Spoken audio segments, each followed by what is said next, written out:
안녕하세요, 여러분. 살다 보면 정말 인생이 통째로 뒤바뀌는 그런 순간, 한 번쯤 경험하거나 상상해 보신 적 있으시죠? 신학에서는 바로 이런 순간을 회심이라고 부르는데요. 오늘은 웨인 그루뎀의 조직 신학, 그리고 존 칼빈의 깊은 통찰까지 더해서 이 구원의 결정적인 전환점, 회심에 대해 한번 제대로 이야기 나눠보겠습니다. 자, 한번 곰곰이 생각해 볼까요? 여러분 인생의 방향이 180도 바뀐 순간 혹시 있으셨나요? 그게 어떤 사람과의 만남일 수도 있고 아니면 어떤 결정적인 사건 또는 머리를 띵 하게 만드는 깨달음의 순간이었을 수도 있죠. 오늘 우리가 다룰 회심이 바로 그런 겁니다. 단지 영적인 차원에서 일어나는 가장 근본적이고 가장 극적인 인생의 터닝포인트에 대한 이야기죠.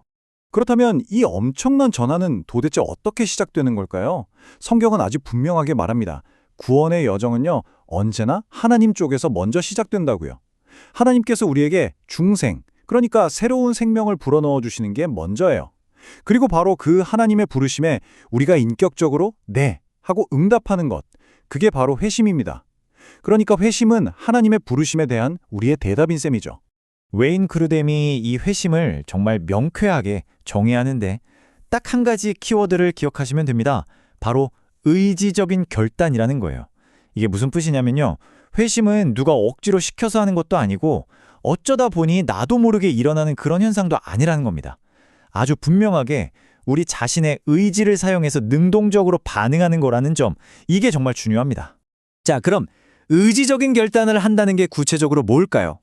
여기서 정말 기가 막힌 비유가 하나 등장합니다. 회심을 마치 동전의 양면과 같다고 설명하는 건데요. 동전의 한쪽 면이 회개라면 다른 쪽 면은 바로 믿음이라는 거죠. 이 둘은요, 절대로 뗄래야 뗄 수 없는 하나의 사건을 이루는 두 개의 필수적인 얼굴인 셈입니다. 지금 보시는 그림이 딱 그 관계를 보여주죠. 보세요. 회개는 내가 가던 잘못된 길, 즉 죄로부터 휙 하고 돌아 나오는 거예요. 그리고 믿음은 그렇게 돌아서서 그리스도를 향해 나아가는 거죠. 생각해 보세요. 하나만 있을 수가 있나요? 잘못된 길에서 돌아서지 않고 어떻게 새로운 목적지로 갈 수가 있겠어요? 이건 그냥 하나의 동작, 하나의 움직임인 겁니다. 웨인 그루뎀이 이 둘의 관계를 진짜 한 문장으로 그냥 끝내버립니다. 들어보세요. 믿음 없는 회개는 절망이고 회개 없는 믿음은 기만이다. 와, 정말 날카롭지 않나요? 이게 무슨 말이냐면 내가 잘못됐다는 슬픔만 있고 나를 구해줄 분에 대한 믿음이 없다면 남는 건 절망밖에 없겠죠.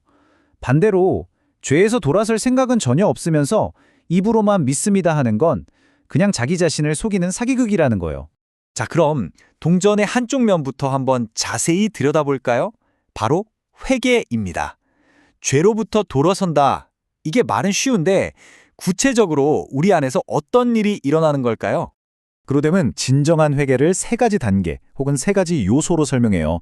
첫 번째는 지적인 요소, 머리로 아는 거죠. 아, 이게 죄구나 하고 깨닫고 인정하는 거예요. 두 번째는 정서적인 요소, 가슴으로 느끼는 겁니다. 그 죄에 대해서 진심으로 슬퍼하고 부끄러워하는 거죠. 그리고 마지막, 이게 핵심인데 바로 의지적인 요소입니다. 이제 이 죄를 버리고 하나님께로 방향을 틀어야겠다 하고 결단하는 거예요. 그러니까 머리, 가슴, 의지, 우리 존재 전체가 움직이는 전인격적인 반응인 거죠. 근데 이런 이야기가 그루뎀만의 생각은 아닙니다. 훨씬 이전, 그러니까 수백 년 전으로 거슬러 올라가서 존 칼빈의 그 유명한 책이죠. 기독교 강요에서도 이 회개라는 주제는 정말 신앙의 심장과도 같은 핵심 주제로 다뤄졌습니다. 칼빈은 여기서 한 걸음 더 깊이 들어가요. 그는 참된 회개를 아주 역동적인 두 가지 움직임으로 설명합니다. 첫째는 옛 자아를 죽이는 것, 그리고 둘째는 새로운 생명을 살리는 것이에요. 라틴어로는 각각 모르티피카티오, 비비피카티오라고 하는데 이게 진짜 멋진 통찰입니다. 회개는 그냥 나쁜 짓을 멈추는 소극적인 게 아니라 옛사람은 죽여버리고 새사람은 살려내는 파괴와 창조가 동시에 일어나는 엄청난 과정이라는 거죠. 자, 이제 동전을 뒤집어 볼 시간입니다. 반대편에 뭐가 있었죠? 네, 바로 그리스도를 향한 신뢰, 믿음입니다. 이것도 마찬가지예요. 그냥 막연하게 잘 되겠지 하는 그런 감정이나 기대가 절대 아니고요. 회개처럼 아주 뚜렷한 구조를 가진 우리 인격 전체라 움직이는 행위입니다. 정말 신기하게도 믿음도 회개처럼 딱 세 가지 요소로 이루어져 있어요. 첫째, 지적으로 복음이 뭔지 아는 것. 둘째, 정서적으로 그 복음의 진리가 정말 그렇구나 하고 동의하는 것. 그리고 마지막, 결정적으로 의지적으로 예수 그리스도를 바로 나의 구원자로 꼭 붙들고 신뢰하는 것입니다. 이 3단계가 왜 중요하냐면요. 믿음이 그냥 머리로 아는 지식이나 가슴으로 느끼는 감정에서 멈추는 게 아니라는 걸 보여주기 때문이에요. 아는 것을 넘어, 동의하는 것을 넘어 내 인생 전체를 거는 결단까지 나아가는 것, 그게 바로 진짜 믿음이라는 거죠. 자, 지금까지 회심이라는 동전의 양면, 회개와 믿음에 대해 살펴봤습니다. 그럼 이제 큰 그림을 한번 볼까요? 구원이라는 거대한 여정의 지도에서 이 회심은 도대체 어디쯤에 위치하는 이정표일까요? 이 순서를 아는 게 회심을 제대로 이해하는데 정말 중요합니다. 여기 구원의 순서가 나와 있네요. 한번 따라가 볼까요? 모든 것의 시작은 하나님의 유효한 부르심입니다. 그 부르심에 따라 성령께서 우리 안에 새 생명을 불어넣어 주세요. 이게 바로 중생이죠. 자, 그럼 그 다음에 무슨 일이 일어날까요? 바로 우리가 반응하는 겁니다. 자발적으로 회개하고 믿는 회심이 바로 이 지점에서 일어나는 거죠. 보이시죠? 우리의 회심은 언제나 하나님의 먼저 하신 일에 대한 응답이라는 것. 그리고 그 후에 하나님께서 너는 이제 의롭다라고 선언해 주시는 칭의가 따라오는 거고요. 그런데 여기서 진짜 재미있는 게 있어요.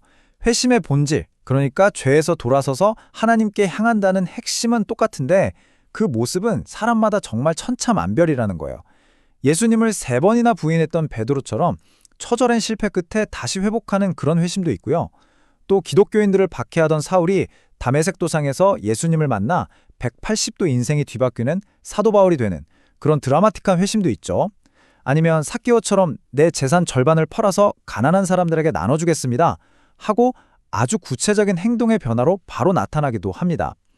핵심은 같지만 표현되는 방식은 이렇게나 다양하다는 것. 정말 신비롭지 않나요? 자, 그럼 이 위대한 터닝 포인트를 돌고 나면 이제 끝일까요? 해피엔딩?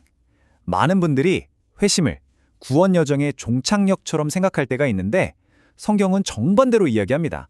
그건 끝이 아니라 완전히 새로운 여정의 출발점이라고 말이죠. 바로 이 부분이 우리 삶에 적용할 때 정말 중요한 포인트입니다. 구원을 얻는 그 결정적인 사건으로서의 회심은 인생에서 단 한 번 일어나는 일입니다. 하지만 그 회심의 한 요소였던 회개는요, 그건 완전히 다른 이야기예요.